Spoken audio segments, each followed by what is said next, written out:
Hello there, Hero Club. I am Wheelchair 21, founder, CEO, etc., etc. You know, already me. We have an interview today. Joining me today as a special guest for our host is our friend Nathan TZ. Hello. All right. And also joining us is Hero Club regular. He's usually a streamer for us on Twitch. It is Visible Ninja. He is also here. Hello! I'm the only one who probably watched this on TV, so yeah. Yes, you did see it while it was airing, as you've told me. You were lucky I enough caught a to few see it. episodes when it was on back in the day. Yeah. And our special guest of honor, the man we're interviewing, obviously the titular star of Ultraman Great's host, Jack Shindo, Dore Kraus. Thank you for having me. All right, no, thank you for doing this interview with us, because we were like, is he available? He seems to be very off the internet. Like I only knew you had the Facebook account for like conventions, but I was like, is he active? So I just threw you a DM seeing what would go on. But I stay away from social media. So the Facebook account was actually created by this girl that worked for me back in 2007, I think it was. And I didn't want to do it, and she created it using my name. And then within 15 minutes, I had two ex-girlfriends contact me on the Facebook. So I tend to steer away from media. That's crazy. That's wild. Because I know, like, having done research for this interview, as I was telling you in pre-production here, we literally found like multiple interviews from yours in like the last 10 years, as well as a few live casts that were done during the pandemic.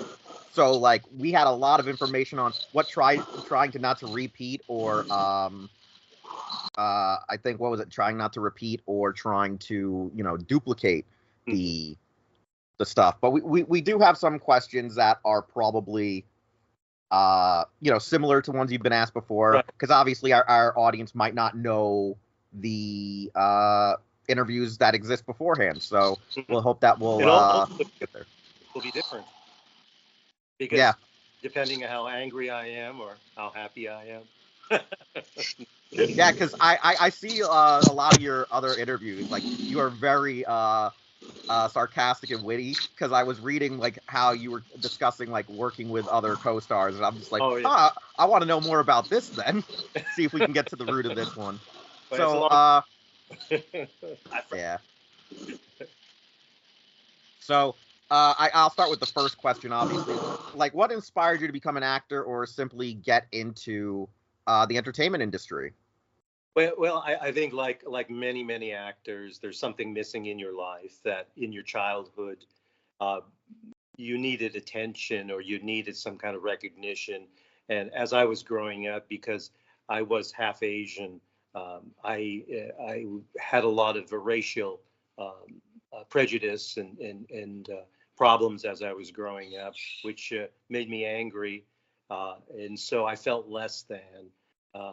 I know that my mother was interned in a concentration camp in America, Manzanar, for Japanese Americans, and so I knew she went through that too, but much later, and so I think that need for attention, or you know, some kind of justification for worth, self-worth, is the essence of usually why many people go into acting. Unfortunately, today I think it's like, you know, it's like about the money with a lot of people, and the fame. That's why I always say it's more important to follow De Niro than De Niro. De Niro, not De Niro. So I think that's the essence of it. Yeah. And then after that too, because I was interested in martial arts, because I was in fights all the time when I was young. I used to have 10 people gang up against me and make racial slurs against me. And so I ended up fighting everybody, but I started to train in martial arts. And I think Bruce Lee, obviously, at the time when he came out in the 70s, was just amazing to see what he did. His physical movement was so elegant, like a ballet dancer. He was just very unique at the time. And I wanted to emulate what he did, like so many other people did too. So I ended up training a lot of martial arts, and so that was another initiative in becoming an actor. All right. So you went to try to be an action star bit too. Yeah, unfortunately, yeah, I would have been better off going the route of Shakespeare, RSC or something like that. But unfortunately, I never chased that way. All right. Now, growing up, were you into like science fiction films like Godzilla or aware of Ultraman? Of course, some of the greatest influences that I remember as a child, The Time Machine with Rod Taylor, unbelievable movie. It opened up doors, that I've never seen before. Horror, like Vincent Price and The Tingler, which was released, I think, in the early 60s or late 50s. And but yeah, I was interested. I read Ray Bradbury books, Isaac Asimov, all these great science fiction writers too, and very, very interesting. And I actually had the chance of meeting Ray Bradbury accidentally at a wine store. So interesting guy. He was in the wheelchair at the time, and he was, I think, a year before he passed away. But yes, I always was interested in science fiction. It has such an imagination, and as a child, you see things that you don't know exist, but when you become an adult, you kind of confirm the fact they don't exist. But as a child, there's still that possibility. All right. Now, like you mentioned, being Asian American, you dealt with obviously a lot of backlash. You had a lot of issues with social cues and stuff due to the fact that people were hitting you like with slurs and stuff and always seeing you as different. You mentioned though also another thing that was hard for you to I should say fit in with places was in this interview with Vantage Point. You mentioned to them that you had a father who was in the military and you also moved quite a bit. Yes, yes. And so I was wondering, how many states can you say that you actually lived in versus having visited? Very, very true. We constantly were on the move for a long time until I think we reached California. My father was he was actually a great mathematician, physicist, and he did a lot of designing of defense weapons for the U.S. and he actually designed the surface of the stealth fighter using mathematics. And so he was a genius, and he kept us moving all the time. Okay. So like, how many states do you think you've visited then? I've been to almost every state in the U.S. Oh, okay. Living maybe 1, 2, 3, 4, 5, 6, maybe 7. Okay. East Coast. Okay. Nate, I guess take question 4 then. All right. Additionally, in the same interview, I mentioned you trained with William Chung in Australia before acting there. How many years did you train with him, and what are your overall martial arts credentials and ranks?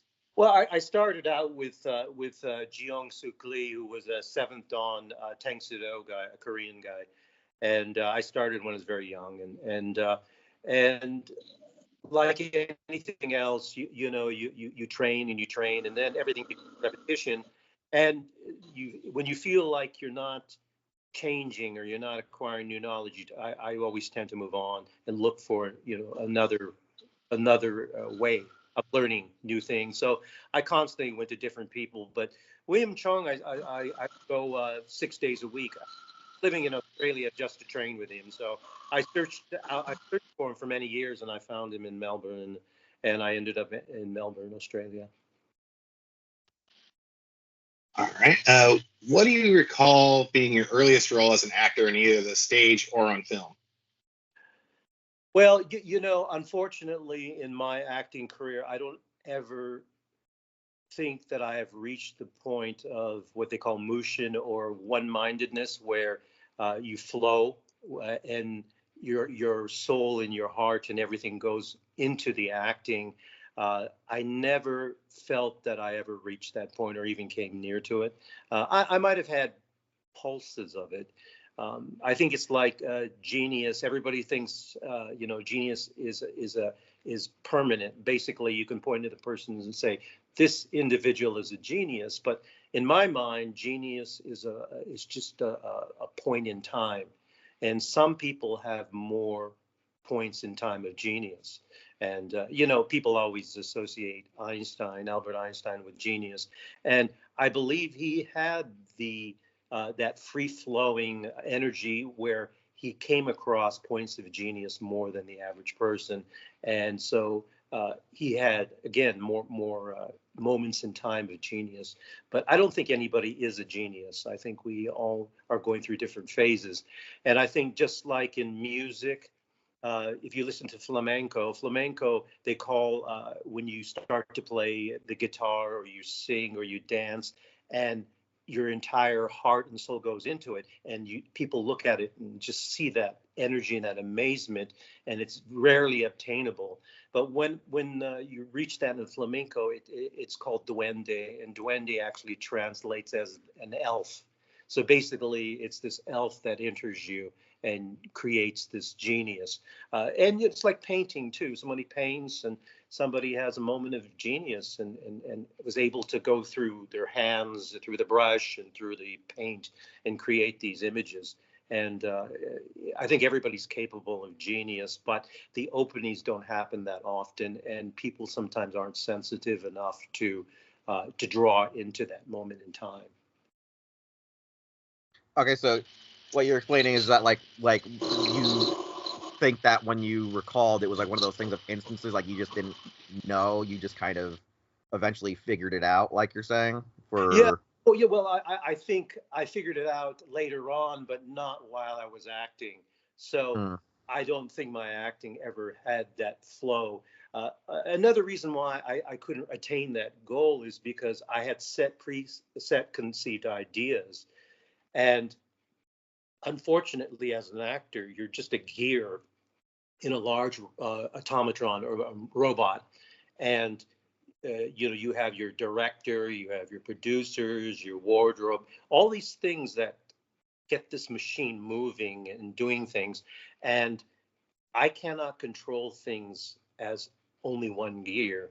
And I always thought I could. So when I enter a project, I always thought, okay, I'm going to do this, I'm going to do that. And then, you're on set and the director says, no, I don't like that. I think you should do it this way. And then you do it that way and it doesn't feel right. And then obviously it puts a cap on the flowing energy of your performance.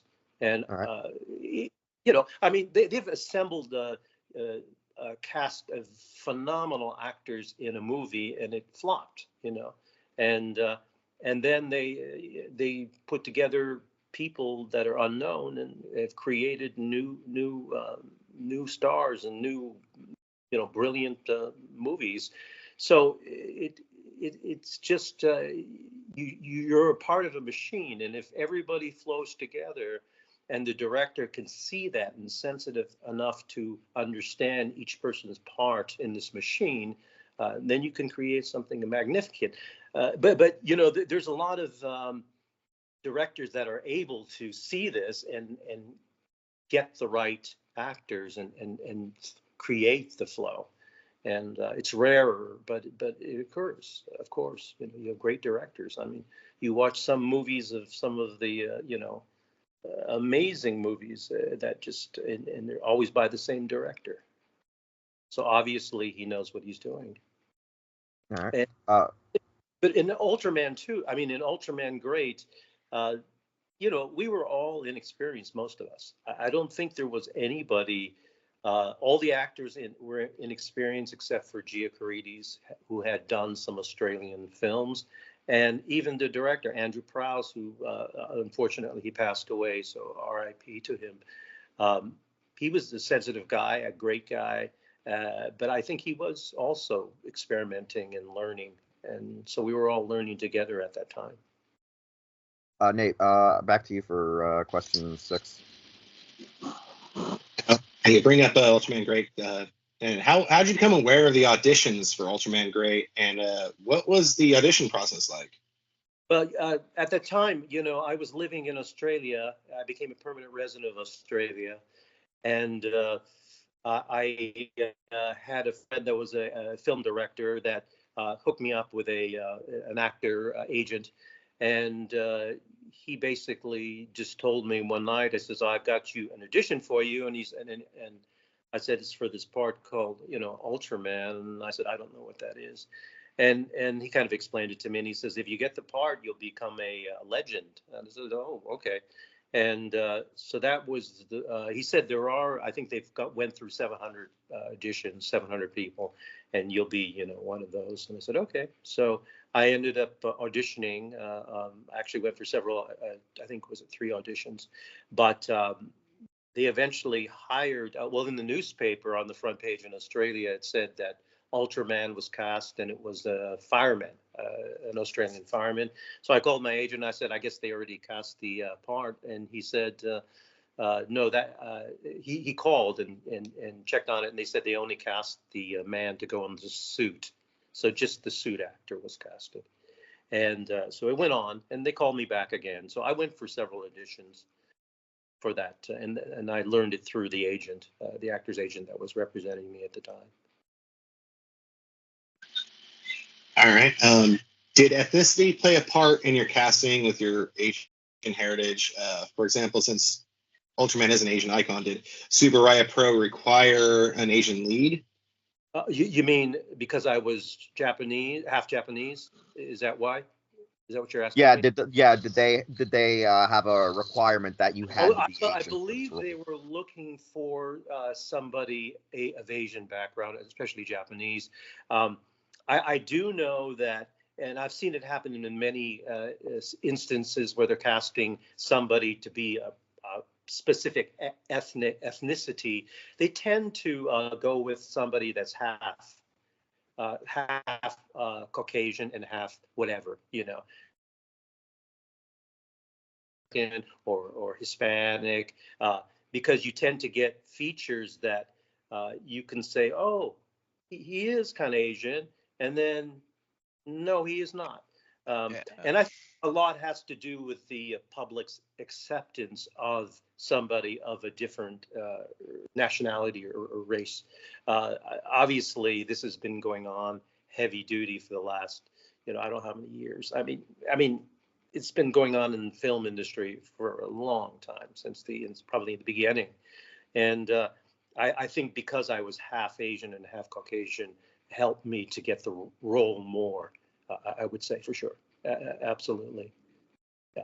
And I think they were looking for an Asian or Japanese actor. And then, conversely, I lost a role because of the fact that I was half white and half Asian, because my agent sent a photograph of me because they were looking for a Japanese guy.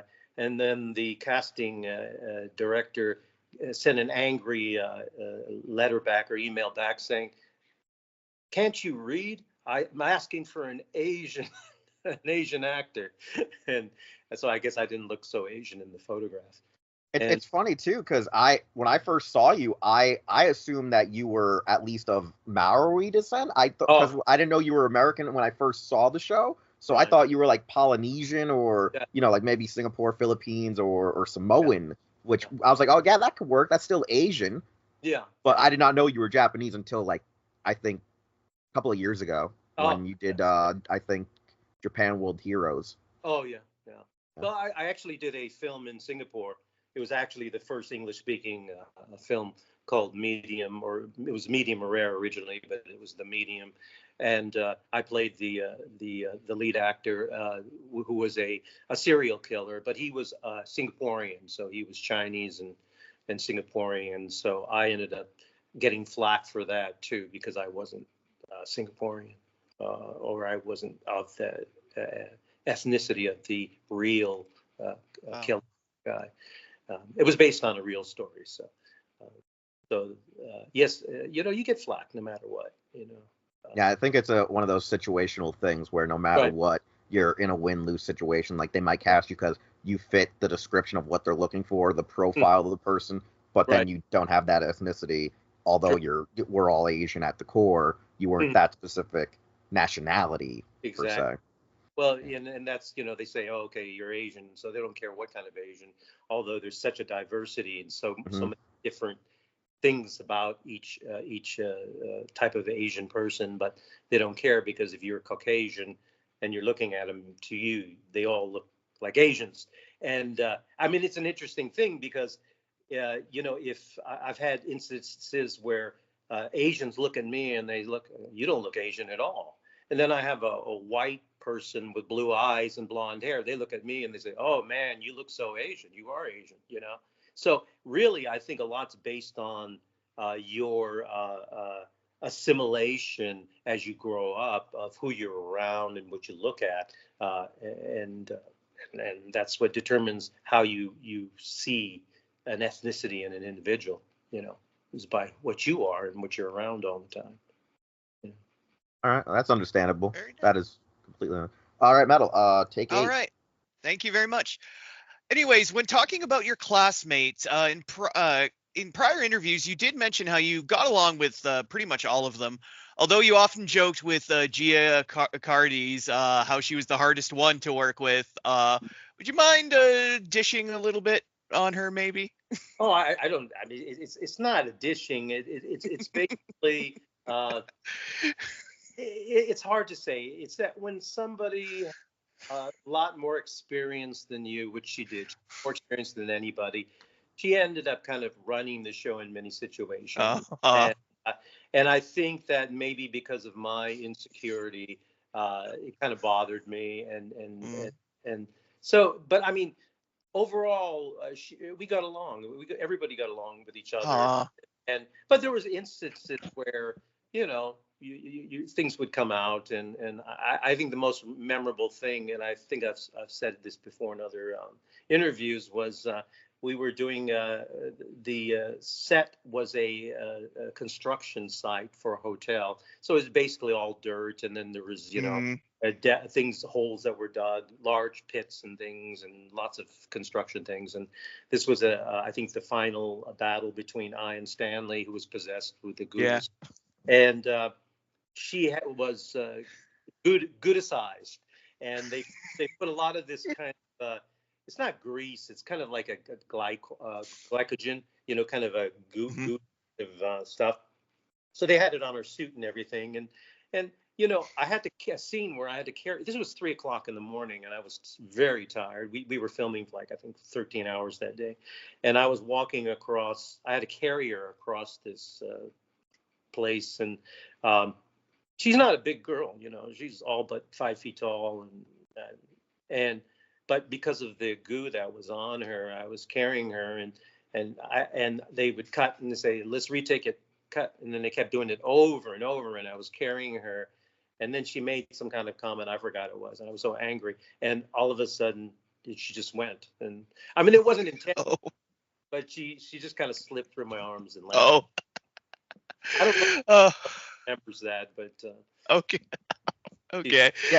No, another question we also had with that part, because Metal kind of reworded it, was do you have any other stories though with working with your cast members, not just Gia? Because I just saw, like, you had all these stories, or at least descriptions on what it was like working with, like, the captain, or it's an interesting cast of people. I mean, the team itself, we had Ralph Cottrell, and he's a very interesting man. He had a lot of experience. I'm sorry I missed him. It was Gia and Ralph. But Ralph was, he went to the RSC. He was Shakespearean trained. He emulated Richard Burton. So when you listen to him, if you were in another room and you could hear him talking, you would think that was Richard Burton and Anthony Hopkins, because Anthony Hopkins, I think, was kind of mimicking Richard Burton for many years, and he was very similar to that, and he would coach Shakespeare. But when I first met him, I walk in and he's standing on his head in the corner, so he's there standing on his head, and he gets down. I look at him, and at the time, he looked like he was probably in his 60s or 70s, but I think he was only in his 50s then. I guess because of my perception of age at a younger time. And he came up to me, and he walked up to me, and he walked right next to my face, and he looked me in the eye, and he just had this kind of grin on his face, and he goes, "So you're Ultraman?" And looked at me, and I said, this guy's kind of strange. But he was a very professional actor. I mean, he was well trained. He knew what he was doing. I mean, the guy was an actor. And of all of us, I think he was, the actor, the epitome. It certainly came across on screen. I'll tell you that. Yeah, he really tries to fulfill that military role. Absolutely. In a lot of episodes, he's very like, well, what do you think of this? And what do you think of that? And I won't let my men do that. So like, I just thought like they hired him because he might have been like either in the military or have done prior military roles. Because I've never seen a lot of that.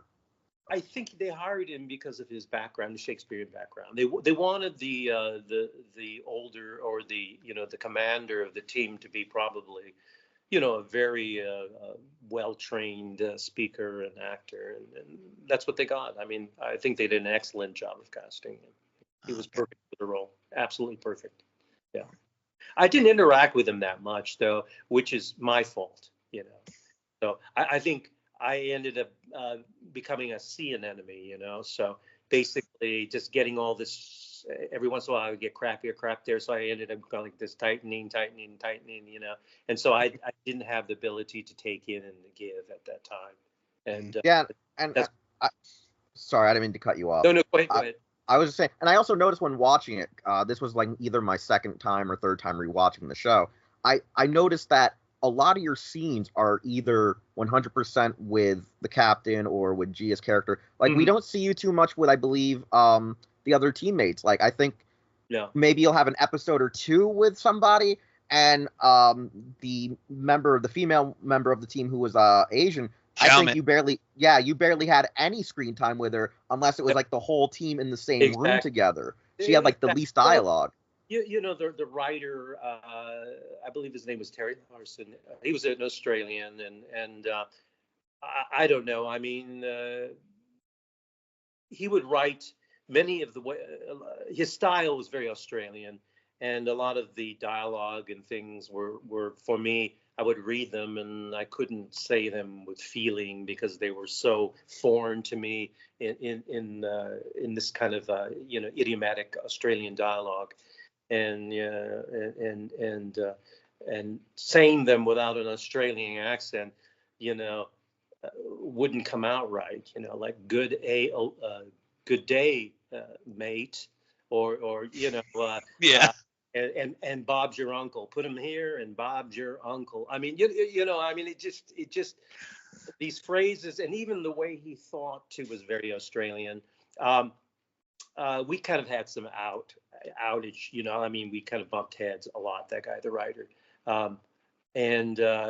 So he just, the interaction between the characterization was his deal. And so if he didn't write it, it didn't exist. And that's what happened. So I just want to quickly bring this up because it was shot in Australia, but intended to air in North America. Was that one of the issues too with some of the writers? Like, did they not get that memo that even though we're shooting in Australia, try to make it not feel as Australian-y as it ended up being at times? Because we obviously know they really went in with thinking like, oh, this is going to be an Australian show. Although I think they just shot it there because it was cheaper at the time. Correct. That's what I'm assuming. So they didn't think to doll it up. But I do believe it was based. I mean, it was going to be an Australian film or television series, not American. I mean, maybe they thought because the language was going to be English that it will be easily accepted in U.S. or England or wherever. But I think the actual primary intentions were for Australian. It was going to be an Australian-based show, which ironically it never was released in Australia because of the financial situation and what happened. Yeah, because like I said, I've done research on the show itself, and I've always seen just really. I'm pretty sure there's a full definitive one, but I'll be seeing stuff where it says, oh, it was just shot in Australia, wasn't intended to really air that. But then others are like, no, it was supposed to be because it was supposed to be a co-production, but they were going to distribute it to North America. So I've seen a lot of stuff where like it just doesn't really add up with who says what is right. So I just take it as both is true. Exactly. Well, remember too, and I think you epitomized that in your last phrase, that there was no definite plan. I think everything about the show was impromptu, and that's what made it so difficult, because I think the structure and planning and flow chart weren't there. So basically, every day you're just going with the flow, and many of the scenes were based on location. So they would find this great location spot, and they would say, okay, we can use this in episode 3, 5, 7, and 9. So they would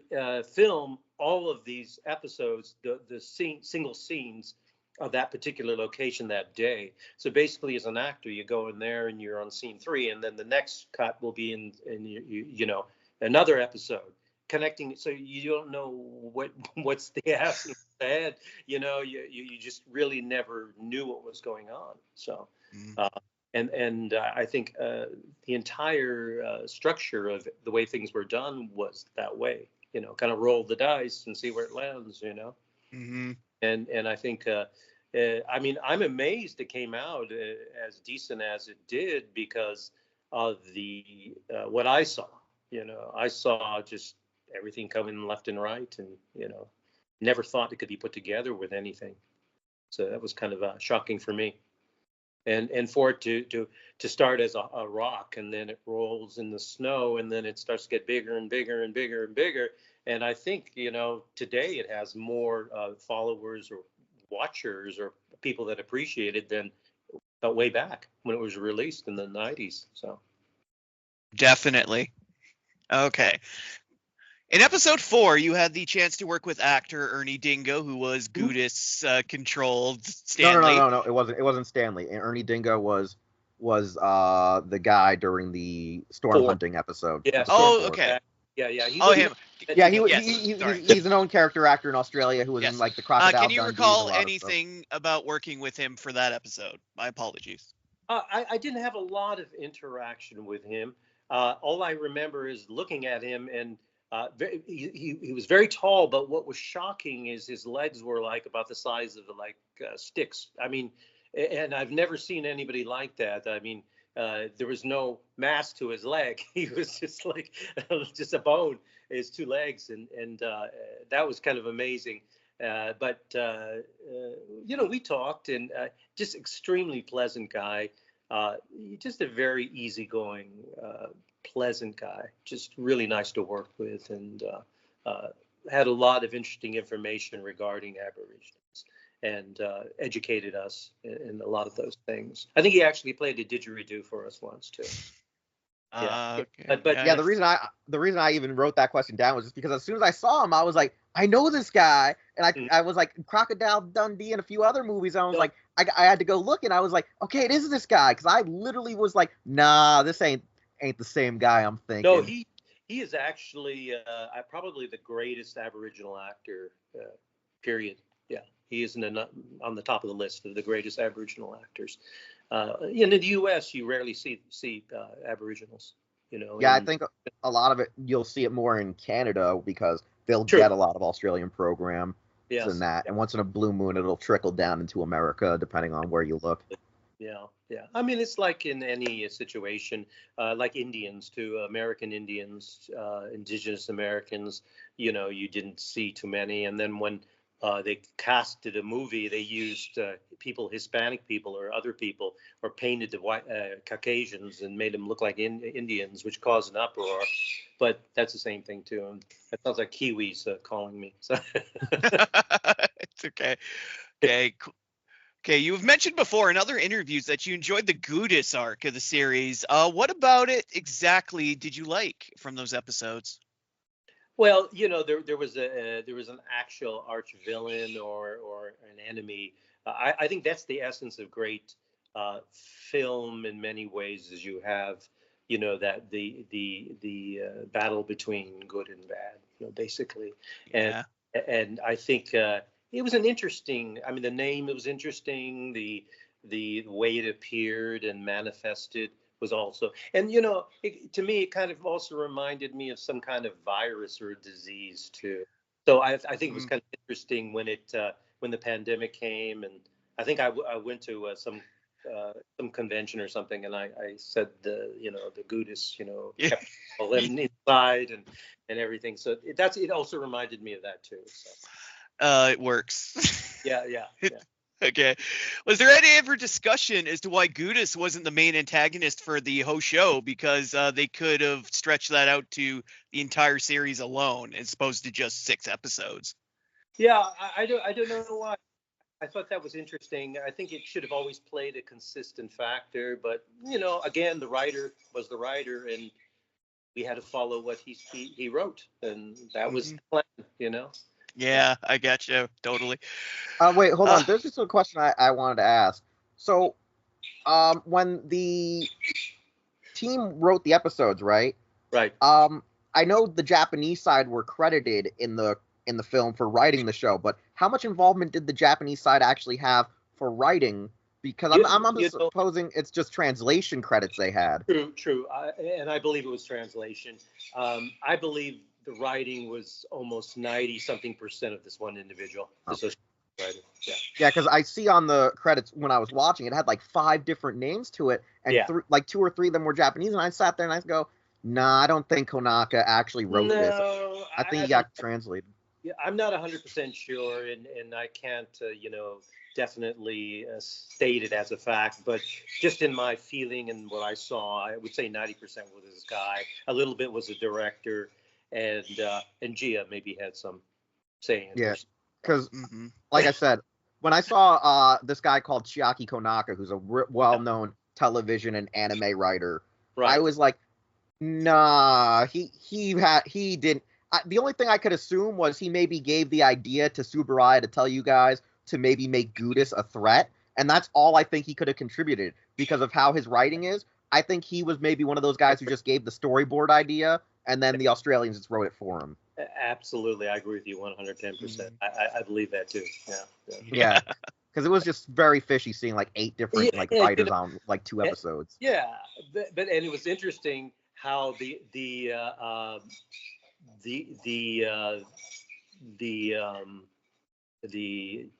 now I'm losing my train of thought. How he was able to. The Japanese were more interested in very tiny things as opposed to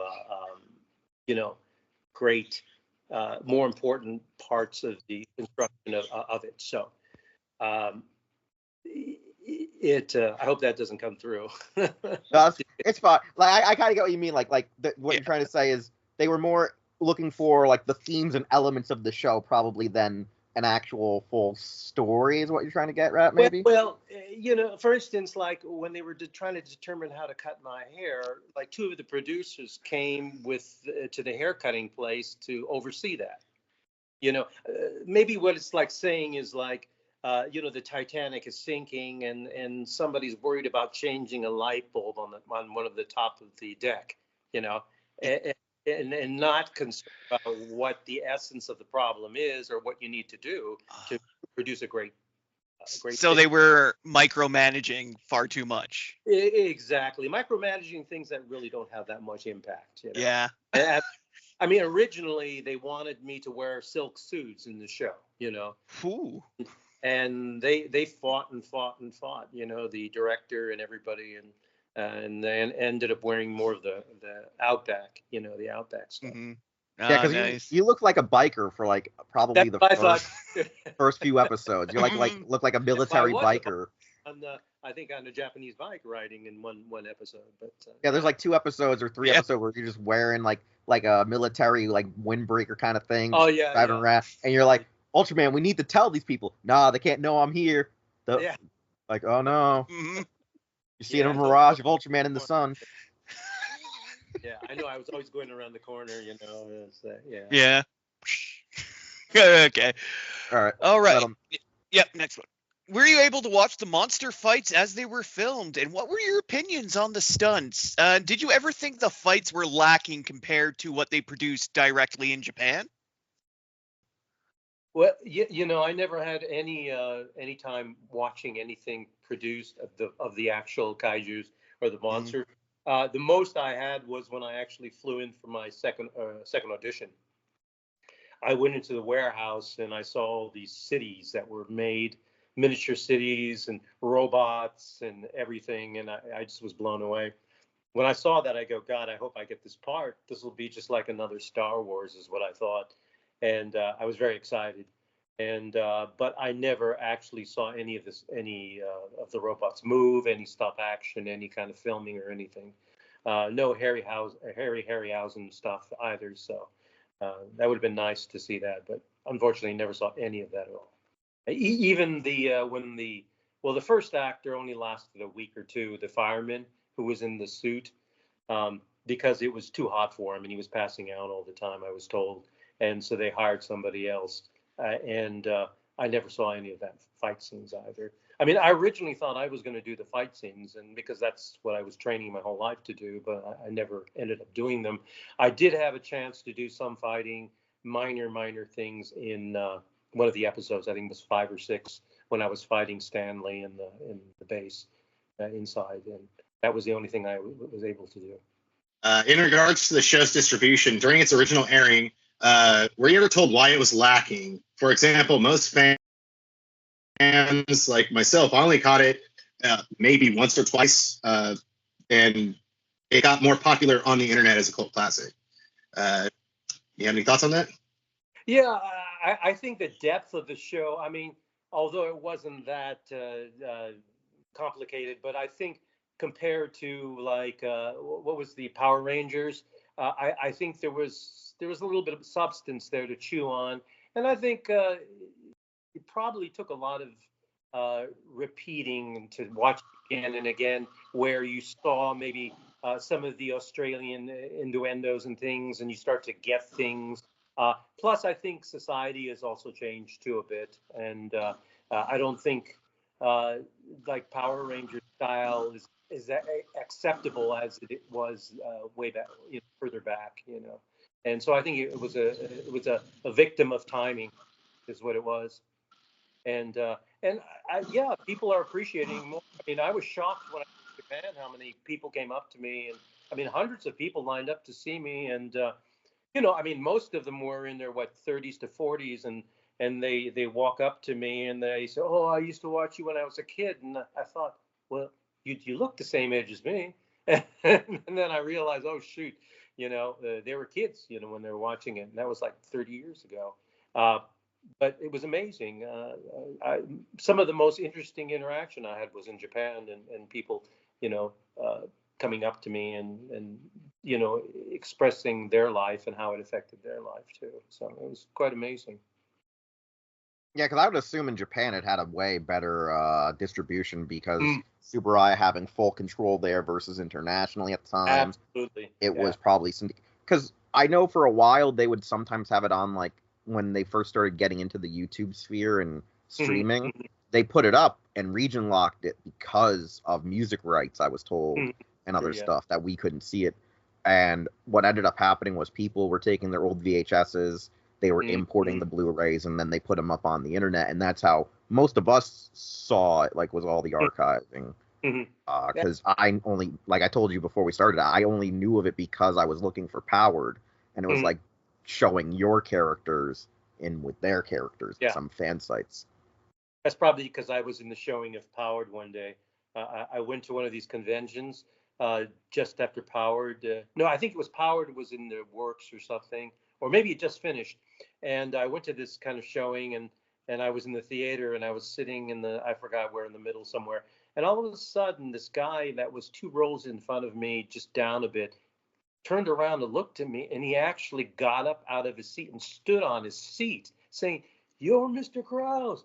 Yeah, and I go, yeah. And he goes, "I want to talk to you. I want to talk to you." And it turned out to be King Wilder. I guess he was the director of Powered. So that's pretty cool. Yeah, it was kind of unusual. It was a very weird thing. So yeah. Yeah, because I know when they did Powered, there was a lot more, I think, involvement with Tsuburaya. There was a lot more going on. Because I know they fought, I think, tooth and nail to get Ken Kosugi into the show as their star. Yeah. And then, like, after that, he goes and blows up because of, like, Super Sentai and other action roles, and then he gets into Godzilla movies, more Kamen Rider. Then they bring him back for Ultraman recently. So I forget when Did you by any chance recently do an interview for Tsuburaya for their YouTube channel, or am I misremembering that? I don't think I did. No, I Okay. never had interaction with Tsuburaya since the production. Okay. Because I couldn't remember if it was archive footage, because I was in my head, I was like, I remember them putting up some kind of featurette, but I'm guessing it might have been archive footage then. Yeah, I think a while back. It was the making of Ultraman Great, and I think there was clips of me in there, but no, Yeah. But I also had, I had a lawsuit or a kind of a legal action against the United States company Ultracom using my image for the doll, the selling of the doll. So that may have created a, kind of a bad blood situation. So yeah. Okay. That was the time when they released the doll. And I don't think I even know about this one. Yeah. Metal, do you know about the doll? Hey, either of you guys? 'Cause I never heard about the doll. They had figures for Ultraman Towards the Future around that time. Yeah, they had my friends had the two-headed monster, I forget what it was called, and then the Ultraman one. Yeah, they had maybe 5 of the monsters in the ship and different things, but they had a doll, like a plastic image of me. But the thing is that when they were selling it, they were using my face and my image to sell it, which was not allowed in my contract. The only time they could use my image is promoting the show, but not selling merchandise. Oh yeah, no, I see it now. I found the figure. I went and did a Google search saying Jack Shindo, and it's a figure that it don't really look like you, but you're on the box, so that counts in that. So I'm like, it looks like Elvis Presley, I think so. Elvis no, I can see how like if it's in your contract, you're owed those royalties and that. Yeah. So that was the thing. They ended up settling with me, but it was not. I mean, obviously it was bad blood. So, Yeah, I could see their. Yeah, I can completely understand that. I would think now they would realize, oh, that was our fault for not making the contract. True. Rather than being, oh, we should be mad at him. He was just looking out for his best interest. That's how I see it.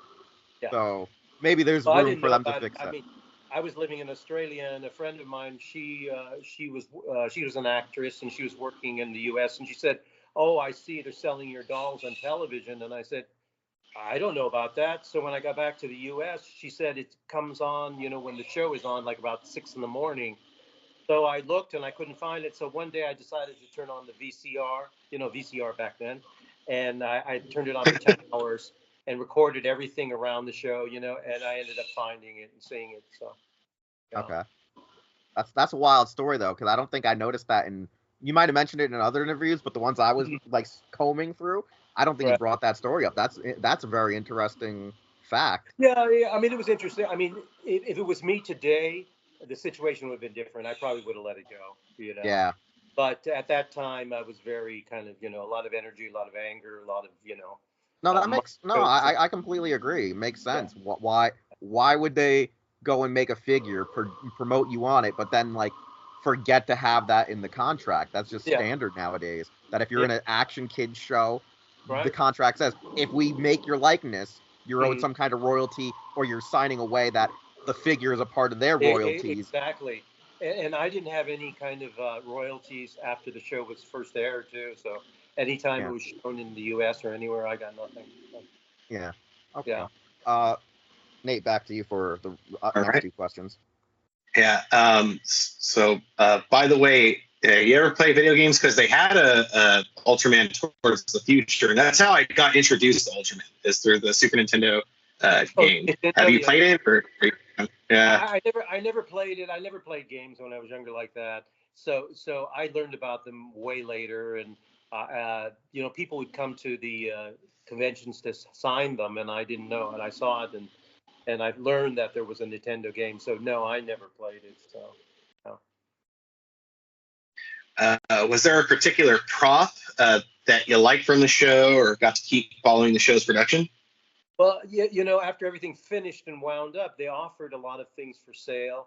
And, we actually had to buy them. And obviously, a lot of the clothing that I wore, the normal clothing fit me perfectly. So I ended up buying a lot of that stuff. I mean, they were expensive, a pair of pants back then, I mean, I think it was around $200, and I was able to get it for much cheaper, you know.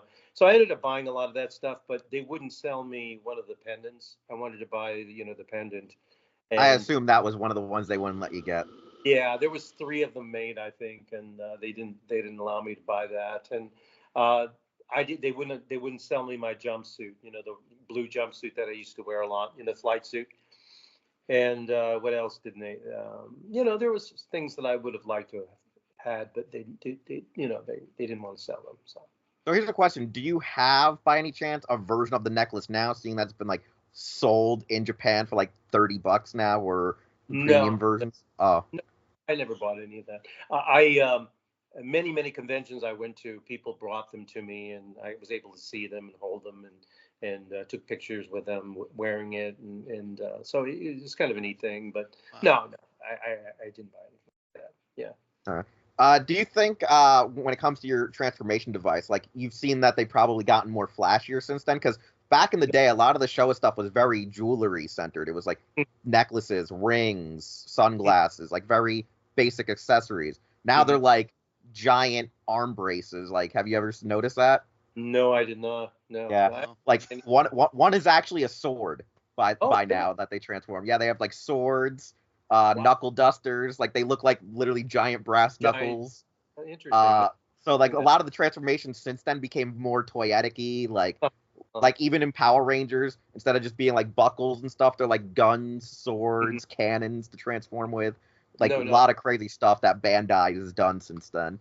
Oh yeah, Bandai Mm. does a lot of things. Yeah, it's crazy. Yeah, I actually visited. They took me to go to Bandai after we started filming, and I remember I walked in, and then all the Japanese people at work, they look at me and they go, Jackson, no, Jackson, and they all start panicking. You know, very Japanese, emotional kind of thing. No, it was funny, and that was the very first time that I felt any kind of what you would call it celebrity recognizable reaction, and that's the first time I saw it when I went into Bandai, and I remember this one girl almost starts crying, the emotion.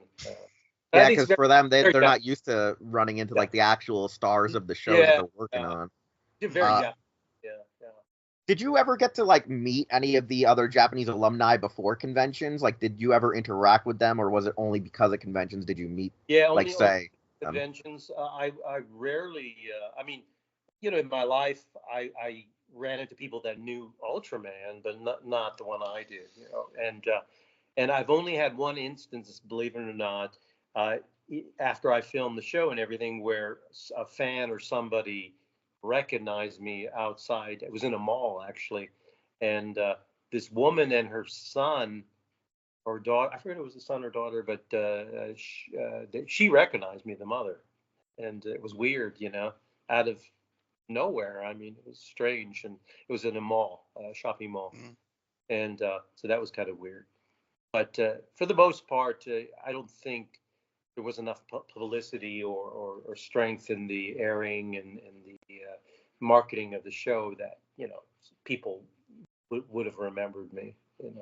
Uh, and so like but you never met like any of the stars of Ultraman either until conventions, right? Like you Oh, never met any of those guys during the you show's mean you production. mean you mean other Ultramans Yeah, or? did you ever like when they brought you to like Bandai or brought you over to like do Japan's like Mhm. stuff? Did they ever fly in to visit the set? The people from like the older shows. Well, actually, it's weird because the only time was just recently when I went to Japan, and the original guy who played the man who turns into Ultraman, the very first guy, Sugi. What was his name? The Susumu Kurobe, or Yeah, was it? Karube. Karube. Okay. Yeah, yeah. I did a dinner with him. So basically, my Japanese agent booked a little tiny restaurant, uh, and both he and I were there to sign autographs and have dinner with fans. So there was about 50 fans, and it was Karubi and I signing autographs. And Okay, so that was like your first real interaction with yeah, them. he's got a bit in 80 something, 85, and he wasn't doing so well, and towards within an hour he had to leave because he was exhausted. Mm. So he ended Yeah. up. and I ended up staying with all the fans and the people there, and so it was fun. That was interesting. And then the guy from Nexus, Ultraman Yeah. Nexus, yeah, I forgot what's his name. Younger. There was guy. which one? Nexus or Okay, well, no, the problem with Nexus is there's like 4 hosts in that show. So, what? Well, yeah, it's It's hard to figure out which Nexus he was with. He came right after me, I think. No, 2000 something. He's got to be like 40 now, 40-ish. Oh, I bet you it was Junius Wheels. It might have been Junius Blue. Younger guy, yeah. Junius? No. Yeah, if you later after this interview, if you could point out like the actor or something, or if you can remember like a flyer. Yeah, well, there's a photograph of him and I doing something in Japan. We did a meeting with some people. Okay, I'll look for that while we do the rest of the interview then, and see if I can figure out so I can tell the audience. He's a slim guy, tall guy. Okay. I'm gonna search for this image then. Okay. All right, Metal. I think you're doing the next. Yeah, I do the next 2. Okay. All right.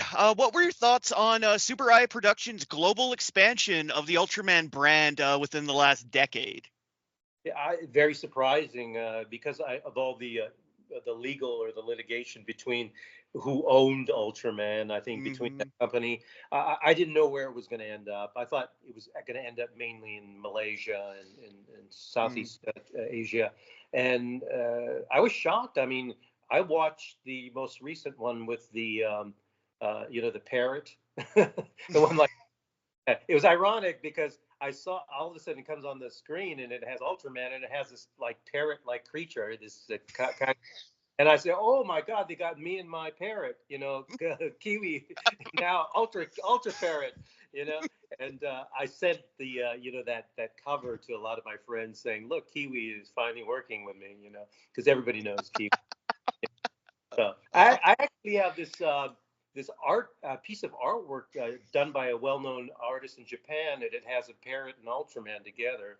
And yeah, I should show you guys. I might let me grab it. I'm going to show you guys. Hang on. Okay. I see it because it keeps doing the blur effect, and then when you get in, that's pretty cool. Oh wow.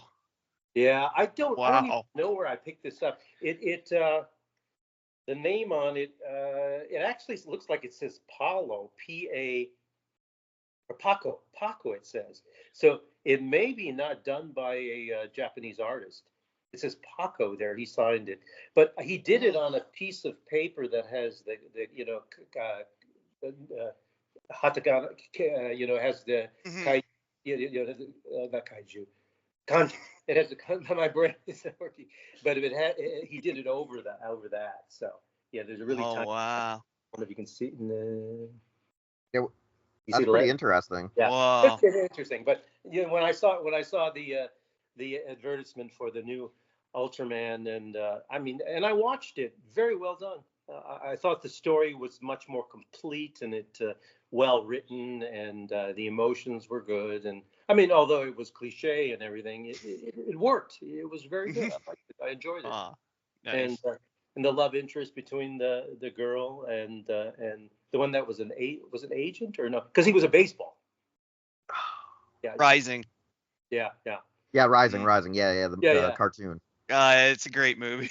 So yeah, it's interesting because I met Yu Darvish, he's a pitcher for the San Diego Padres, very well known Japanese American. Well, he's actually Iranian, I think Iranian and Persian, half Japanese, about 6'8". But I met him too, and we talked. But it was interesting because the storyline was he was a baseball player, Ultraman. So. Yeah. Wow. Yeah. Great. And his wife was a 4-time Japanese world wrestler. She's phenomenal too. So, whoa, nice. Yeah. I got to know those two, but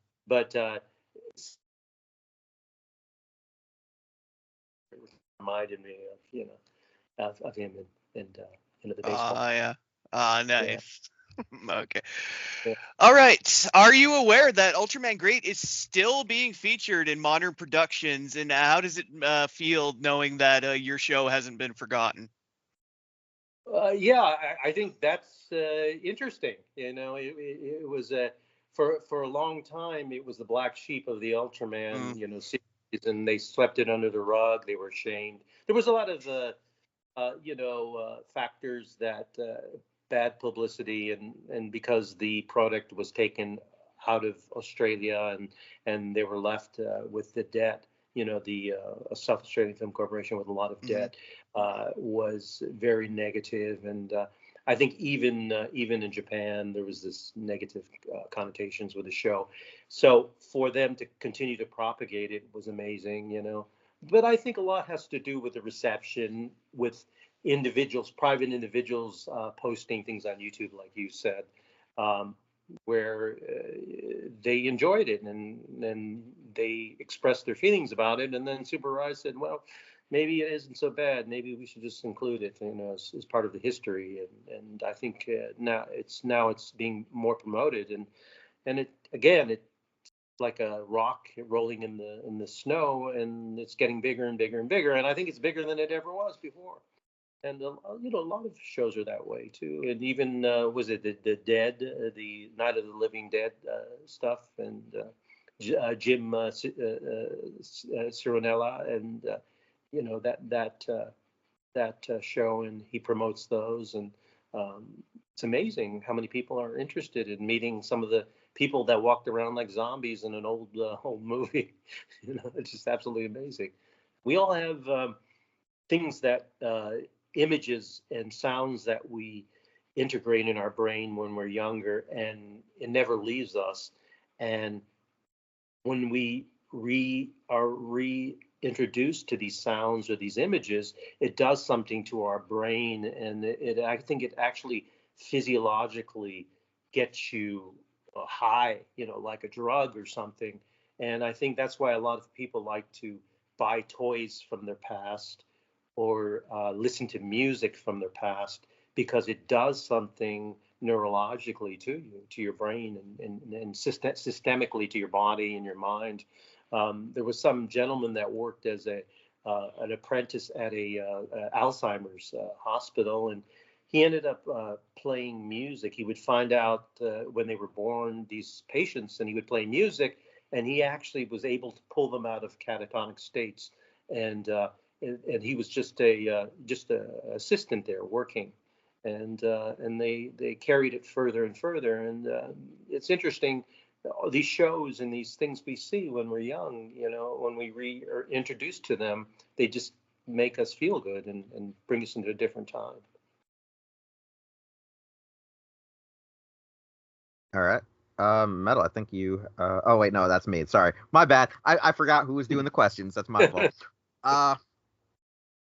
So, as we were talking, like you said, there's been some, bad blood with you and Tsuburaya, I think, because of the lawsuit and the litigation over likeness. If they did contact you to return as Jack, would you be open for it, or to voice the character in productions? It's interesting, but I did have a very weird experience, but this was maybe 15, 20 years ago. And I had a letter sent to me by an unknown person, and they wanted to get information about if I was interested in a project, and it was this letter. It was very interesting, went on, but it was very anonymous. So I ended up turning it over to a man that was acting as my agent at the time, and nothing ever came of it. But I have a feeling it could have been Tsuburaya or somebody acting through an American company here, and but nothing ever happened of it. And if they did approach me, it's interesting because it would be a lot different situation, because I'm not the same person I was many decades ago, and it would definitely be a lot different, what the product, and it would be interesting. Yeah, absolutely. I'm open to anything now, and I think as you get older, you realize that you have so many chances in life just to take, to experience different things, and the more chances you play with, the more times you're going to find something that's going to promote or change your life. usually for the better. And too many of us don't experiment enough with different experiences because we doubt ourselves, or we doubt the outcome, or we think it's a waste of time. But it's like anything, you know, if you enter 1,000 lotteries as opposed to, you know, choosing the ones you think you have a better chance at, you tend to stunt your growth and any future potential. So yes, if they approached me, I'd love to sit down and maybe talk and look at a script and you know, work out and see if something could be done and enjoyable. Yeah, of course. Yeah, because I think with how they have been approaching Great and Powered, they've been using them in like their net series, where it's like just straight up the ultras, the suits of the ultras themselves fighting monsters. But what they try to do is they try to get you know, artists to come back to still voice the character of the ultra. So I would assume that like if they were to feature him again, if you were open to it or they could contact you, I bet they'd be like, oh, would you want to do the ADR? Where instead of having the guy who was Ultraman talking to you, they would most likely say, no, you're now the official voice moving forward, rather than that Australian actor who was going, Jack, we can't do this. It would actually be more Ultraman now is mimicking your voice, even if you guys never remerged on screen or were never said to remerge. It would still just be like, oh, we'll get you to do your ADR for the English dub, most likely, or something like that. That's how they did it with some actors. Yeah, I don't think they would really approach me unless there was going to be actually a visual, you know, not just voice. But they would have to have Ultra Grandpa. So, you know, we'll see. All right. But I guess if Clint Eastwood can do movies when he was 90s, you know, I mean, who knows? Okay. So the next one, since we're almost finished, okay. So how do you like when you're approached to do conventions or interviews like ours right now? Do you have a particular favorite event that you've ever attended as well? Like, what's your thoughts on doing conventions overall, or just doing these interviews? Well, again, and like I said, the older you get, the more you like to interact with things and that bring more things into your life. And I would say, I mean, my favorite, hands down, was a Japan trip, and it's not because I went to a different country. I mean, I've been to Japan 5 times, and it's because the interaction I had there was so. I don't want to use the cliche heartwarming, but very connecting with the human nature, or human, human character, the essence of being. And like I said, I had one gentleman approach me. He had a photograph in a frame of a little girl, and he said in Japanese, and he said he wanted to take a photograph of me and this little girl, and he was probably in his 30s. And I asked him in Japanese, I said, you know, who is she? And then he told me that was his best friend in elementary school, and she passed away. She had cancer or something, and her favorite show was Ultraman, and he wanted to, you know, take a picture of me and her, and it was very touching that. And in another instance, I had a woman approach on cane, you know, crutches, and she apparently had polio. She probably was also in her late 30s, and started to talk to me. It was interesting because she started talking about fishes, and for some reason I knew about this ancient fish that they discovered off the coast of South Africa. It was named coelacanth, and it was thought to be extinct for millions of years. And I guess some ichthyologist, you know, studies fish, was passing by the fish market in the 30s, and he saw this on the ground, and someone was selling it for fish, you know, and he recognized it as it being a coelacanth. And anyway, all these things came into my memories because I used to read that stuff when I was a little kid. And so I started talking to her about the coelacanth, and she was surprised I knew about it. And she asked me, do I know this fish? And I said, no, I've never heard of it. She says, well, that's because I discovered it, she said. And I said, oh my God. And then she pulls out her card, and she's has, I think, a PhD in you know, ichthyology, or you study the fish. And she worked for some kind of company in Japan, where for not I don't know how you not natural resources, but taking care of the environmental with the ocean, and we had this great conversation. And then she gave me this bag of just different goodies, Japanese food and everything. And ironically, when I got back to the hotel, everything was closed and I couldn't get any food. And here was all this food in the bag, and I ate it all night, eating all these different Japanese snacks. But these kind of interactions you have are just priceless, and you remember them, I guess, till the day you die. And it was just, interactions were amazing there. And that was definitely the best experience I've had in any convention I've been to, for sure. Oh, by the way, while you were answering the questions as I was reading them, while I was leaning forward, it was me getting like really zoned in, and I found the photo you're referring to. Oh, you did? How I did it was I first started searching via Ultraman Great in Japanese. I then couldn't find it on YouTube. Not YouTube. I couldn't find it on Twitter. But what I did was I then went to Ultraman Great's Japanese Wikipedia page.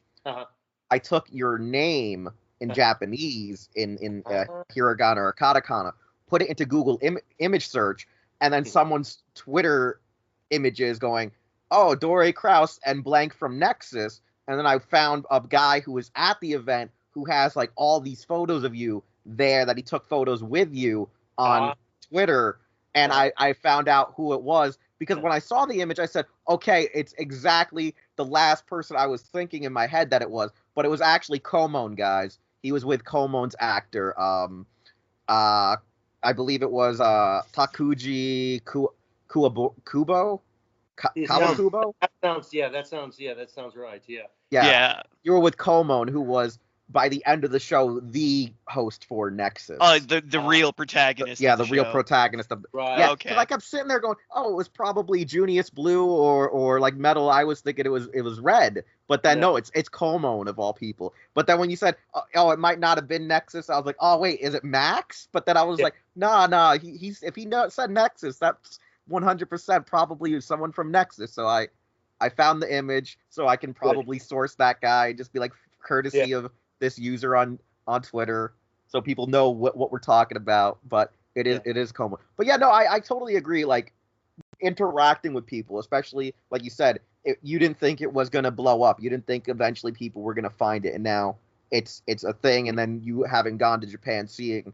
the home audience, the home people that Ultraman's made for, going, yo, no, it was we accepted it. It's kind of like how I see certain people talk about in America Power Rangers. They don't think that their season was good, or they didn't like their time on the show, and then they find out like all these people got inspired to either be now like stunt choreographers or martial artists, or the character they played was like, oh, a scientist, and then but no, it makes a lot of sense that like as you get older, you either warm up to it or you get bitter towards it, and it's always better to warm up towards something, because then you're like, hey, there are people out there who want to know these stories, who want to tell other people, oh, this is how it's made, or this is what I know.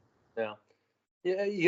Again, too, even if you're in a bad situation, if you think positive, it's your only hope, or it's the only thing to do, because if you become negative in a bad situation, you're only going to drown yourself and pull yourself down. And I think many of us do that always. We tend to be negative in a bad situation, and we actually snowball the negative energy, and it pulls us down. And that's why a lot of times you see in movies, I think there was a movie where I believe it was Nicolas Cage, and he was falling off the roof, and he was hanging onto the roof, and he was talking to the person standing there, and he was actually laughing and made a funny comment about something, and he was hanging from the roof, and he was almost going to fall off the edge of the roof. And that's, I think, very powerful. It's cliche now, but I think being positive in a negative situation is basically the only thing you should do or can do. That makes a lot of sense. And for our final question, obviously, is, do you have any last words for fans or advice for people getting into the entertainment industry? Well, I've been asked that many times, and I'm actually probably somebody not to ask, because it really wasn't a big part of my life. I wanted it to be, but it never became. And I think you have to really enjoy what you're doing, and your heart has to be into it. Otherwise, there's no point. If you really like acting and you think you could create something, it's like music or art, painting, fine arts. If you enjoy it and it brings some kind of positive energy to your life, then to follow it. But if you're going to do it, you should train and get all the tools you can to help you further your career. Yes, many people are natural. They have the innate ability to do different things, and there are great actors that didn't have much training. But it's always good to be prepared and to train and whatever you're going to do. You know, I mean, physicality is important, but not to dominate. It's the essence of what comes out of you.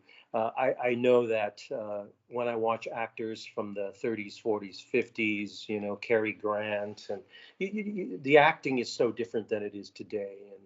And I think that Charles Bronson was a miner. He experienced life. Not a miner. I mean, we were all miners at one time, but he was actually a coal miner, I believe. And you experience life is what creates the ability to become a good actor. I think, you know, it actually allows you to express emotions and more honestly.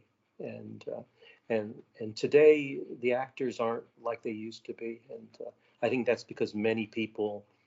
It's easier to survive in many ways than it was a long time ago, and you know, many of the actors that do succeed, a lot of them have family that were actors, and they grew up in very wealthy environments where they didn't have to do much or struggle much in life, and so I think that actually shows in the acting in many ways. But you can overcome that. I mean, with great acting ability, yeah, of course. But I think definitely train, prepare yourself, and live life and listen, you know, and watch and observe everything. That's my advice. All right. No, thank you for, you know, this interview. Thank you for those kind and great words at the end there. Was really great, you know, getting to know you, talking with you over this time, and doing everything. I hope our audience enjoyed what you had to say about the show, about acting, life, and whatnot. And I know, like you said, you don't really do social media. Do you have any events coming up, like convention meet and greets, or none whatsoever? Nothing. I tend to try to do as little as possible. Same thing. My agent recommends that because when you're overexposed, and you know, it's a very small group of fans, I would say, or people that follow. Well, it's getting bigger and bigger, but you definitely don't want to be out there all the time. And for me, I could handle it maybe twice a year. So. Okay, so all right, people, no social media presence, no upcoming events. Unfortunately, we can't give you the scoop for that, but I do thank you for being with us, Mr. Kraus, or, you know, as everyone knows you as Jack Shindo. And I want to thank my friends for doing this with me, Nathan, and obviously Visible Ninja, who is a staff member of mine. For people who want to keep following us, just follow us at hero-club.com. Follow us on social media at Hero Club for Life, and I guess we'll just all see you next time.